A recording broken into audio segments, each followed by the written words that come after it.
Bonjour et bienvenue dans cette nouvelle capsule. Alors je vais vous parler aujourd'hui d'un sujet qui vous permettra de mieux connaître les bienfaits de la vitamine E pour votre corps. À la fin de cette vidéo, vous saurez en quoi une carence en vitamine E peut vous être préjudiciable et vous saurez surtout où trouver les principales sources de vitamine E. Alors qu'est-ce que la vitamine E? C'est déjà un agent puissant de désintoxication. Donc il faut quand même le savoir. Si jamais vous avez été soumis à une intoxication, dites-vous que la vitamine E va être un puissant agent de désintoxication. La vitamine E est liposoluble, c'est-à-dire qu'elle est donc soluble dans les graisses. Donc si vous devez prendre de la vitamine E, prenez effectivement avec des corps gras, puisqu'elle va pouvoir se dissoudre plus facilement. Alors, quels sont les effets de carence en vitamine E? La carence en vitamine E, en fait, provoque la fragilité des globules rouges et une dégénérescence des neurones. Voilà les principales causes connues de carence en vitamine E. Cette carence est plus fréquente d'ailleurs dans les pays en voie de développement. Dans les pays industrialisés, par contre, il y a des personnes qui peuvent avoir des problèmes d'absorption des lipides. Et les gens qui ont ce type de problème auront du mal effectivement à absorber de la vitamine E et pourraient être en carence. Quels sont donc les avantages de la vitamine E? Tout d'abord, ça soulage les coups de chaleur de la ménopause. Donc sachez que c'est un problème important, récurrent chez les femmes ménopausées. Et donc la vitamine E permet effectivement de réduire cette gêne. Ça soulage également la sécheresse vaginale. Ça soulage la sensibilité prémenstruelle des seins. Vous voyez qu'il y a beaucoup d'avantages concernant les femmes de prendre de la vitamine E. Ça réduit les sensations d'impatience dans les jambes. Vous savez, quand on a les jambes qui, voilà, on a envie de bouger, on a envie de taper, on a envie de, voilà, cette impatience dans les jambes. Donc pareil, la vitamine E aura pour effet de réduire cela. Il est dit aussi que la vitamine E prévient les fausses couches. Donc, bon à savoir également, si vous êtes sujette à avoir fait des fausses couches, dites-vous bien que la vitamine E peut vous aider donc dans ce sens. Ça corrige également la stérilité et l'absence de règles. Encore un point important concernant la vitamine E. Ça contribue à l'amélioration de l'oxygénation des cellules nerveuses. Donc pour l'équilibre nerveux, il est important également d'avoir un bon apport en vitamine E. La vitamine E complémente également et préserve l'effet des vitamines A, C et B12, c'est-à-dire que cette vitamine va en quelque sorte améliorer les effets de ces trois vitamines. La vitamine E permet également de réduire le stress. Donc bon à savoir, surtout par les temps qui courent où les gens ont souvent tendance à vivre avec de plus en plus de stress, la vitamine E est donc une bonne vitamine pour réduire cette sensation de stress. Elle agit efficacement sur les organes reproducteurs également. Donc vous voyez, il y a toujours un rapport avec tout ce qui est les organes reproducteurs, donc tout simplement, donc tout le système de reproduction. C'est bon pour le cœur, même si les études n'ont pas tout prouvé là-dessus, mais il est quand même reconnu que la vitamine E est quand même bonne pour le cœur. Ça protège également les membranes cellulaires.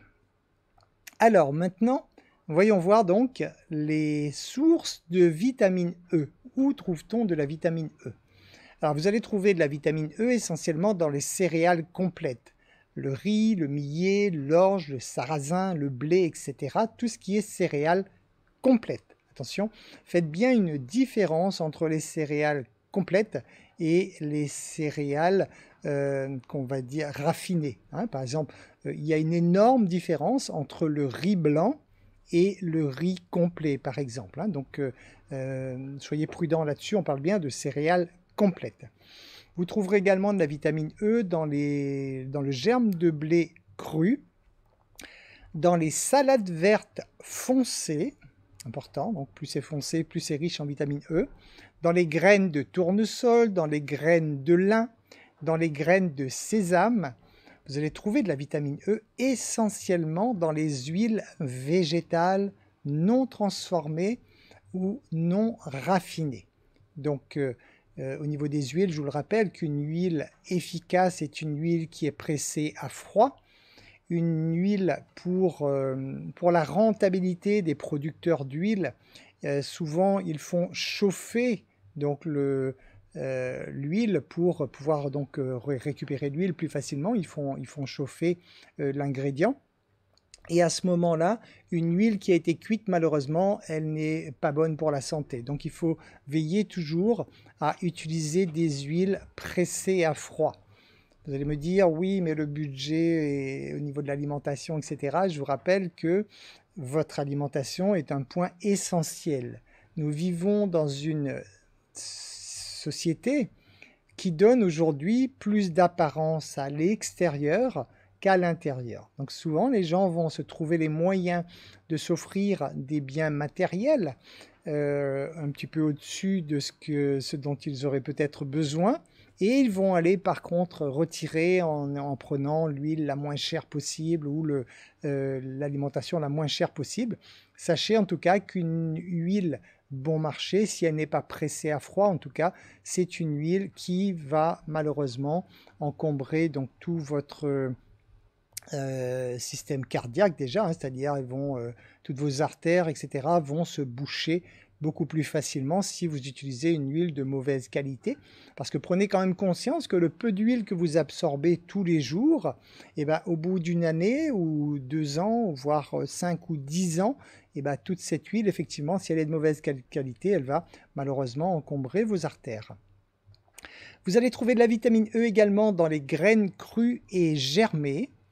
Vous trouverez dans les noix également sont très riches en vitamine E. Dans tout ce qui est légumes, alors j'ai parlé de la salade, mais on peut également, tout ce qui est légumes à feuilles vertes, en fait, vous allez trouver de la vitamine E. Dans les pois, dans les épinards également, vous allez trouver de la vitamine E. Dans le brocoli, les asperges et également dans l'avocat. Voilà, donc ça, de façon générale, vous voyez un petit peu toutes les sources de vitamine E. Maintenant, je vais vous énumérer la liste, donc les 10 aliments les plus riches en vitamine E. Comme ça, si vous avez une carence en vitamine E, tant qu'à faire, allez tout de suite sur les aliments qui en sont le plus riches. Donc vous avez l'huile de germe de blé qui va avoir donc une très forte concentration de vitamine E, puisque c'est à hauteur donc de 149 mg. Alors ça ne veut pas dire grand chose, mais vous allez voir comparativement par rapport aux autres valeurs, l'huile de germe de blé, donc on est à 149 mg pour 100 g d'huile. On a l'huile de tournesol qui arrive juste derrière et qui passe tout de suite à 57,3 mg. Donc vous voyez déjà que l'huile de germe de blé est quasiment 3 fois plus riche en vitamine E que l'huile de tournesol, qui est déjà très bien également. Donc juste après l'huile de tournesol, nous avons l'huile d'avocat. L'huile d'avocat qui est à 45,3, donc encore quand même une bonne concentration en vitamine E. Vous avez les graines de tournesol, cette fois pas l'huile, mais les graines de tournesol qui sont à 42 mg environ. Vous avez l'huile d'amande qui est à 39 mg, donc ça reste encore de bons points, je dirais. Vous avez l'huile de cartane qui est à 36 mg. Vous avez l'huile de coton. Oui, personnellement, je ne savais pas qu'il existait l'huile de coton, donc j'ai appris qu'il existait l'huile de coton qui est riche en vitamine E, puisque vous avez une concentration de l'ordre de 35 mg environ. Vous avez tout ce qui est huile végétale de façon générale, qui tourne aux environs de 32 mg. Vous avez la lécithine de soja également, donc qui est à 32 mg, et l'huile de son de riz qui est à 32 mg également.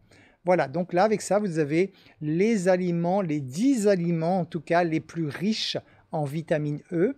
Si jamais vous êtes concerné par une des problématiques que j'ai énoncées au début de la capsule, pensez donc à revoir votre apport en vitamine E et profitez donc de ces aliments qui en sont très riches. Voilà. J'ai fait le tour sur la vitamine E. J'espère que ces informations vous seront utiles pour continuer à préserver votre excellente santé, qu'elles vous seront utiles pour vous sentir mieux dans votre corps, que vous puissiez garder ce corps le plus longtemps possible en excellente santé, histoire de prolonger cette vie merveilleuse que vous êtes en train de vivre, j'espère pour vous en tout cas. Je vous remercie pour votre écoute et je vous dis à très bientôt dans une nouvelle capsule.